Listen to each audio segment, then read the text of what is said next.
was gonna say. So, you know what? Forget that, and let's get right on into it. So, it was just a night. We were in a minivan. We were all going on a camping trip. And I didn't think much of it. We were just screaming and yelling in the car, trying to get a stop to go somewhere to eat. After we ate, we finally made it to the campgrounds. But there was something off. There was an abandoned hut near. We didn't think anything about that either. But we'd keep hearing weird noises at night. We had been there for about 2 nights afterwards. We were staying for a whole week to learn how to survive in the wilderness. But we still had regular food. Then the weirdest thing ever happened.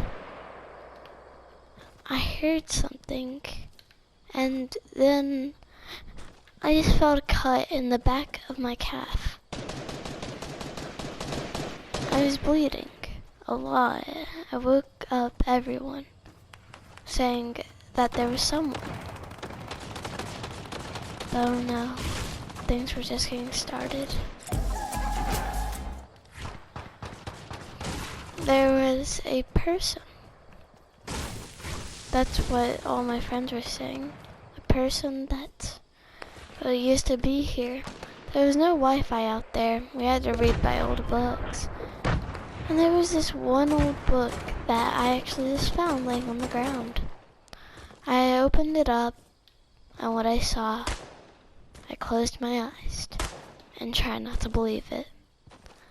There had been a person living here before.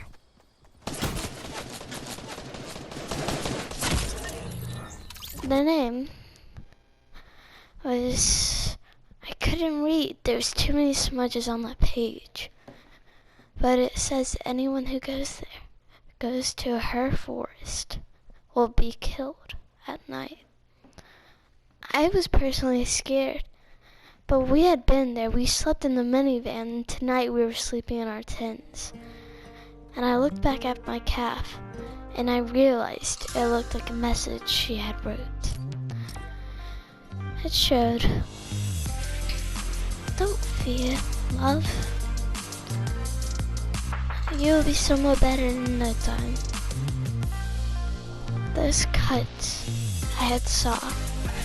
I looked up back at the hut, and the light turned on, and then back off. I told my friends let's explore it, cause that was creepy enough. But they didn't believe me. I even showed them the book. It was wrote in 1962, but they still didn't believe me. We walked over there, and I didn't have any weapons other than a small pocket knife, but both of my friends had crossbows. My other friends, they had flashlights and kept the bright light. And then Sebastian, my best friend, I heard a scream, and he fell to the ground. They shined a light at him. Something had slit his throat. My friends started crying, saying, "Let's sleep in the RV." But I said, "Let's not sleep at all. It's not safe." They didn't believe me anymore. They actually thought I was doing this and stayed away from me. But then, one by one started to get taken. Then, instead of it being one of my friends, it was almost me. I was only 12 years old at the time. But then someone shot me. But I thought someone shot me. I messed up on the sentence, I'm sorry. But I thought someone had shot me. It was unbelievable. The feel of terror running down my spine. I felt scared, and I was. And that's when I saw it, walking like a spider on the ground, long arms and legs, pale white, crawling backwards with her head upside down but her body straight. Oh, that day gave me nightmares, but that one nightmare came true. We finally returned home after we took Sebastian to the doctor. The doctor said he was still alive. Well, more like the doctor at the hospital. That if it was any deeper, it would have hurt his air tube, and he would have died in seconds afterwards.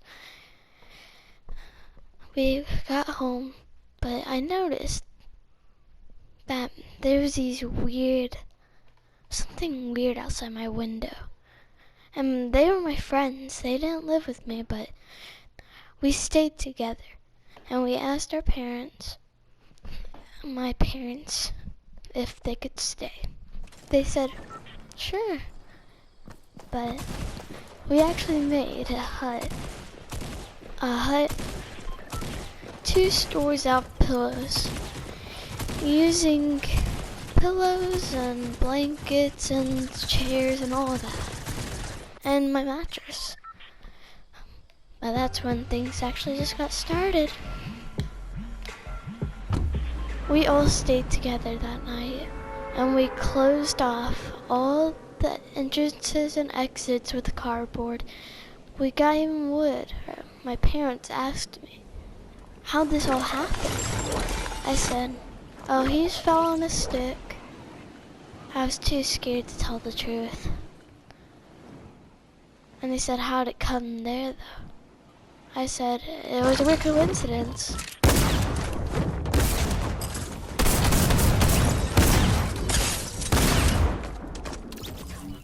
I was scared, more scared than I could when I just talked to them. But I understood. You have to talk to them to understand what could actually happen. But my parents looked like they already knew what had happened. They had told me this story because my dad was born in 1962, and that story lingered for about 8 years after he was born. A woman had died there, just the same way that Sebastian almost. Sebastian had a little scar on his throat laying straight down, but we had covered it with some oils and powdery stuff to make it look like skin. There it was, but it swelled up a little. Their parents came and decided to stay with us because they missed their children. But they asked why we had returned so early. And my parents explained they were in shock too. But they were younger. They didn't really understand it. And once I came in our bedroom, the door was locked. And my friend grabbed their crossbow saying, who is it? I grabbed pepper spray and said, chill. I shook it and I went right to the door. I opened it. It wasn't her. No one was there. I shined my light throughout the hall. It was about midnight when this happened, and I looked straight up, and there it is. It's there just like it was waiting for me.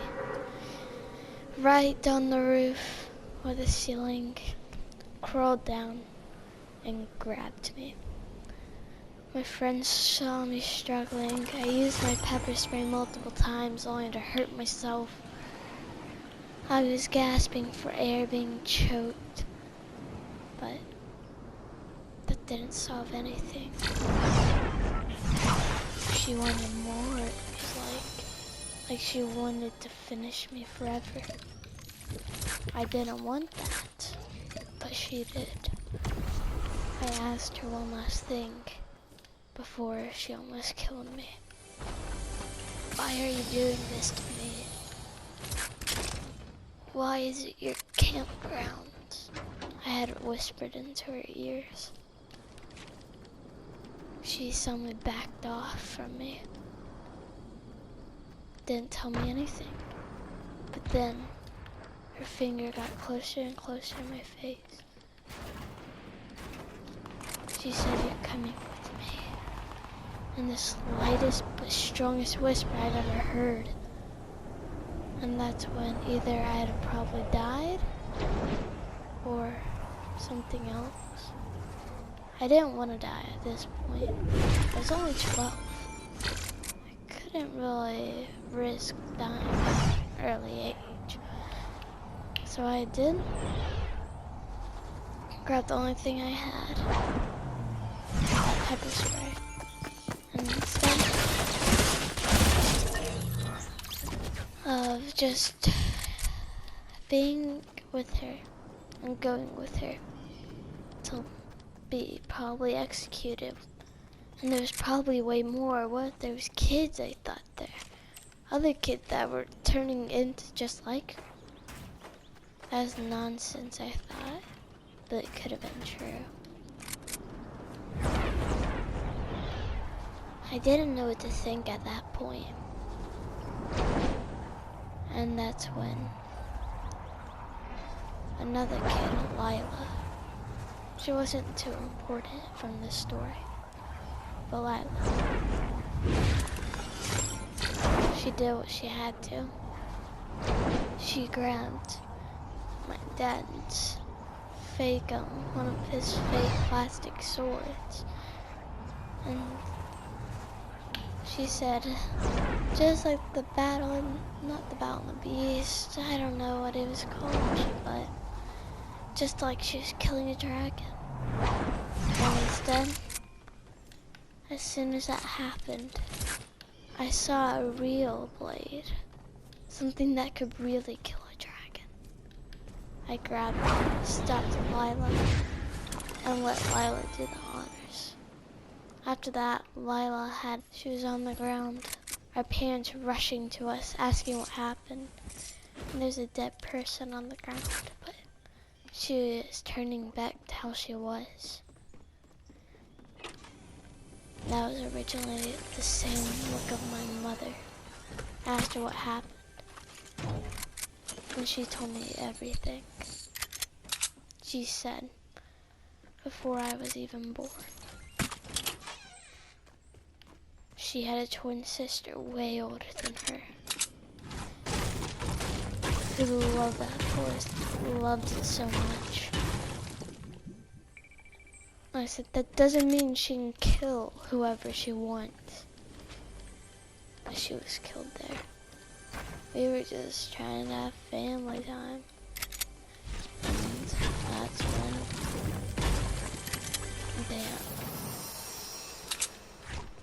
that guy, someone kind of looked like she did, sliced her right down the throat to the air tube. That's why she did it to Sebastian. Because her best friend was at park, but the park was her best friend too. Guys, I hope you enjoyed that. If you want me to do any more creepypastas, I will. My voice was really weak for that, but please accept that.